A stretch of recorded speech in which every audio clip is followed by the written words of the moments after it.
Knight episode 6. It's finally out. All of the season is up on Disney Plus for you to binge. And if you're wondering why I'm wearing a hood, it's because I'm filming this in the middle of the night and I didn't feel like making up my hair. So, Moon Knight episode 6. Like the rest of my videos, I've been giving my thoughts on every single episode of Moon Knight that's come out. Link's going to be in the description to a playlist that I'm going to create. And this felt like a speedrun tutorial of how to finish a season. Holy shit. Like, this episode was just like, we have 42 minutes, so we got to get through, that's including the credits, mind you. So they're like, all right, we got 42 minutes, a little less because we got to take out the time for the credits, the intros and endings and everything too. So really, it's like we got like 30 minutes to tell this episode, which you feel it because a thing that happened to me when I was watching, I remember specifically episodes 1 and 5 of Moon Knight, which were the best episodes of the series, that I felt that they felt longer. I was afraid I was going to finish the episode too soon, and I would check the time, and I ended up being like halfway through the episode. This, on the other hand, I was sitting there, and then it ended, and the credits were rolling, and I was sitting there just like, it's over? I thought we had more time, but I guess not. So, episode 6, picking up right after where episode 5 left off. Steven got captured in the Jewat, and Layla was trying to go kill Harrow. There's a nice emotional sequence where Layla is crying over the fact that Mark is dead and she wants to take revenge on Harrow. That's all fine and dandy, but everything just happens so fast. It's like, it starts, Harrow gets Ahmed. Layla's sad. Layla goes to kill Harrow. Layla's told by Tawere that she needs to free Khonshu. She frees Khonshu. Ahmed's freed. Then it's like, oh no, what's going to happen? Because Khonshu's free, but Mark is dead. So how are we going to do this? So Khonshu fights freaking alligator lady Ahmed for a little bit, and then he's like, oh wait, Mark came back to life. I don't gotta square up no more. So then he went and he brought back Mark, and then Mark and Steven cut a deal with him, and they fly over, and then the big fight happens, and oh my god, I felt so cheated from that fight, but I'm getting ahead of myself. I'm going too fast, much like this episode. So, like I said, let's go back to the beginning and slow down a bit. So Layla's sad, Mark is dead, so she tries to go and kill Harrow, and obviously that doesn't work out. I'm surprised in her fit of rage she didn't just blow her whole cover and no one caught her, but she goes there. Tawere uses a corpse to tell Layla that Mark and Steven are coming back to life and that she needs to go and free Khonshu so that they'll have superpowers so they can heal themselves when they're brought back instead of just bleeding out in the tomb. Makes sense. So she goes into the Pyramid of the Gods, which she's lucky that's where Harrow had to go to. Because I don't remember, I could be mistaken, but I don't ever remember Harrow saying he needed to go to the Pyramid of the Gods to free Ahmed after he got her, nor to enact his plan. So it was very convenient that he had to go there, and that's when he decided to free her and to enact his plan with the giant purple laser in the sky and everything. So good for her.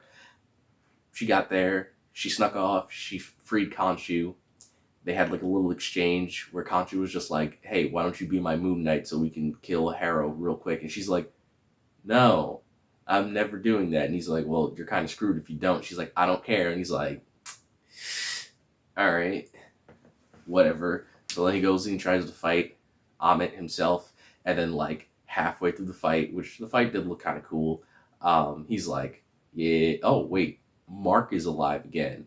Cool. I don't need to fight anymore. So then he goes and he talks to Mark. And this was a really cool scene. This is the best scene of the whole episode, is that you hear Khonshu reciting the mantra that he did to Mark when Mark initially met him and he became Moon Knight for the first time, as he's like crawling out of the water covered in blood and you see the bullets fall out of him and then the gauze wraps around him and he turns into Moon. That was really cool. I like that a lot. That was really, really cool. I respect that scene a lot. Then after that, it, oh god, really just speed runs how to finish this. Because like everything I'm saying, like depending on the kind of viewer you are, it won't land with you emotionally because it happens so quick. So then they have like a very brief conversation where you get to see the duality between Mark and Steven, which I thought was really cool. Steven has like a nice conversation with Khonshu, and he's like, hey, listen, so like you're gonna set us free after we defeat Amit for you, right? And Khonshu's like, fine, I'll do that, which is a lie, but I'll get to that in a second. So then he switches over to Mark. Mark flies over to go fight Harrow, which now in the comics, Moon Knight cannot fly. He also, from my understanding, at least from what I've seen of him, didn't have superpowers. He's just a guy in a white suit. Like, he literally has a helicopter that is shaped like a moon. But in this, again, the whole speed run thing, Mark has never been able to fly this entire season. But because they needed him to get to where the fight was happening in a very short amount of time, they gave him the ability to fly just for that. And I was like, okay, sure. We gotta get to the end. We're running out of time here, folks. So he gets to the fight. Him and Harrow are fighting. It's okay. It's not the best MCU fight I've seen, but it's also not the worst thing that I've seen. Like, so it's passable. They fight, and what pisses me off, which makes me hate this fight so much, is that we don't see it. Mark and Harrow are fighting, and oh right, I forgot. I didn't mention that Layla becomes the avatar of Tawere, and there is a stupid scene in it. Like, I understand diversity in superheroes and everything. That's cool, fine and dandy. For me, I don't really care about that stuff. I care about connecting with the character themselves rather than like visually connecting with them. If I emotionally connect with a character, that makes me care about them way more than if I look on screen, I'm like, oh hey, I see a black guy that's also a superhero. That like makes me feel better about myself. But that's just me. That's just a small thing. That's a personal thing. But that's what made me hate this moment. Is that Layla saves a little girl from getting run over by a car, and then the little girl literally stops. The whole fight basically just stops dead in its tracks, and the little girl's like, are you an Egyptian superhero? And Layla's like, yeah, I am, kid. And then they go back to I'm like, we don't have time for this. We do not have time for this. It's the equivalent of the scene from Endgame where like all the female superheroes lined up for like a very dramatic pose, and it's just like, this movie's already 3 hours long. We don't have time for this. And this episode is only like 30 minutes after you cut out like all of the credits and everything like that. So it's like, we don't have time for this. We actually don't have time for this. Like, what are you doing right now? And then I found out how they had time for it. Is that Mark gets pinned by Harrow, and it's like, oh no, they lost. And I was sitting there, I'm like, okay, Mark can't get out of this, so does that mean Jake is going to come out? Is Jake going to come out and like, we're going to see him for the first time and he's going to fight Harrow? And then Mark blacks out, and I was like, oh. And that was it. Then it cuts. Everything is in carnage. Cars are on fire. The street's on fire. Buildings are destroyed. Harrow's on the ground bleeding. And Layla just looks at him. She's like, what in the hell was that? And he goes, I don't know. I blacked out. Which is, I hate this so much. They want a big reveal for Jake Lockley to happen, but they also don't want Mark and Steven to deal with it. This is the second time that this has happened, where they both blacked out, someone else took control of the body, and they don't care. Like, neither of them, not Mark, Steven, nor Layla, none of them question what happened. There's never a moment in this entire season, which is arguably like 6 to 7 hours long, where any of them sit down with each other and are like, who was that? Because I know there's me, Mark, and Steven in here, but we both blacked out and someone else took control. That means there's someone else in here, or someone did something to us. We should probably figure this out. And they don't care. They're like, I don't know what happened. I blacked out. So someone else took control of my body and beat the crap out of Harrow and like destroyed all of this stuff. But we don't have time to worry about that. So we gotta like do the incantation and put Amit inside of Harrow, which they do. And I hate this so much. I hate this trope a lot. Like, I hate the trope of superhero, of like movie characters that spare the villain at the end for no discernible reason. Mark murders Harrow's minions in the fight, but when he traps Amit inside of Harrow, he refuses to kill Harrow, who his whole goal was to kill for the entire show. And it's just like, Harrow is a psychotic religious zealot who literally has a god trapped inside of him now. Kill him. Like, it's one thing when your character has an established code, like Batman. Okay, Batman's was my favorite superhero of all time. I am okay when Batman doesn't kill the Joker despite how heinous his acts are because it's a part of his character development. Batman can't live with himself if he kills people. It's a part of who he is. He refuses to kill anyone. So I understand when he lets people like the Joker live. Mark does not have that problem. Mark is like if you took Batman and the Punisher and made them one character. So he should have no problem killing Harrow. But this felt like a Disney executive was sitting down and was like, wait, you want Moon Knight to kill someone in cold blood. Like, it's different when, they're in the middle of a fight, but like, he's defenseless now. We can't have you kill him in cold blood because that's going to make him look like a bad guy. So make him have like a moral compass and not want to kill. Can you do that? It's like, I don't care if it doesn't make sense, but you can do it, right? So that's what they do. Mark's like, you know what? Nah, if you want to kill Harrow, do it yourself. And then he's like, the deal's over. Free us. So that's what happens. And then it cuts. And they don't explain this. They never will. Mark and Steven are dreaming, I guess. They're back in that psych ward place where they were in episode 4 and 5, which I thought that was a part of the underworld, but I guess not. It's their dream. They were dreaming all of that stuff.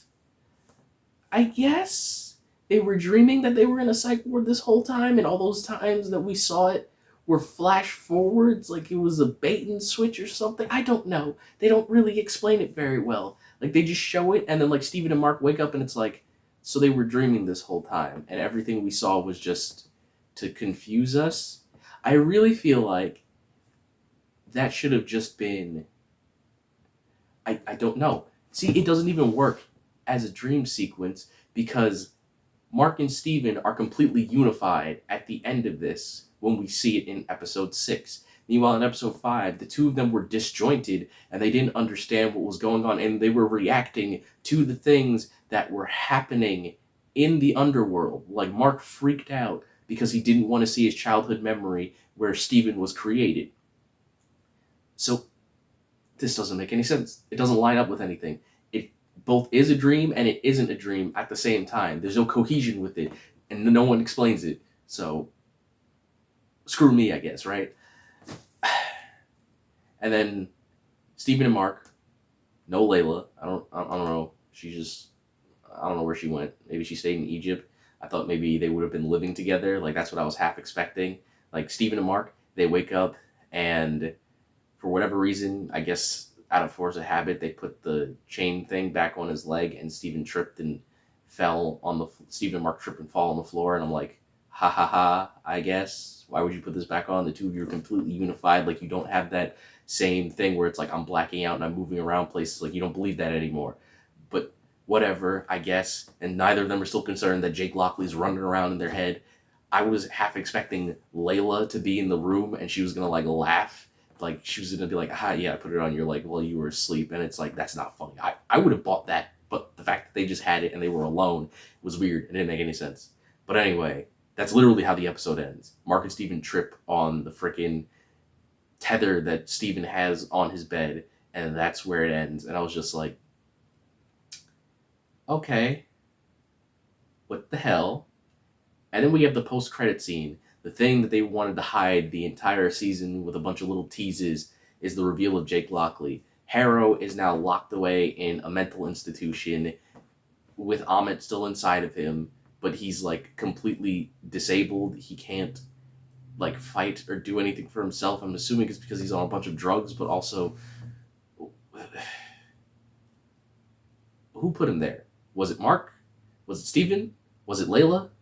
Who put him there? Who did the they just expect you to just roll with it. He's just there now. And then Jake breaks in to the mental institution. He kills a few of the guards. He gets Harrow out and he throws him in the back of a van, in a limo. And then Khonshu's sitting there in a really clean suit. I really like that design for Khonshu. And Harrow was just like, oh my god, blah, blah, blah, Khonshu. And he's just like, Mark was always like, if I'm not your avatar anymore, you go after Layla. And he's just like, no, that's stupid. I would never do that. She would never be my choice after him. I don't need another avatar because Mark doesn't realize he has a third personality. Meet Jake Lockley. And then Jake Lockley like rolls down the window and shoots Harrow. And I'm just like, oh, okay. And then that's where the episode ends. And that's the end of season 1 of Moon Knight. And I am very mixed on this episode. It has good parts that I like that weren't fleshed out, and then because they weren't fleshed out, it kind of kills the episode for me. Like, this episode, if it had the time, could have been great, but the fact that they did a freaking speed run to finish everything, because, I don't know, maybe the budget for this episode was too much, which is something that I will bring up in my full review of the full season of Moon Knight, but maybe they got into budget constraints, so they couldn't make the episode as long as they wanted, so they just skipped through the parts that they felt they couldn't explain or whatever. But unlike Loki, as of right now, Moon Knight is not confirmed for another season. It's just, this is it. It's over. And then Moon Knight's gonna appear either as Jake Lockley or whatever when something goes down that's weird or supernatural in the future.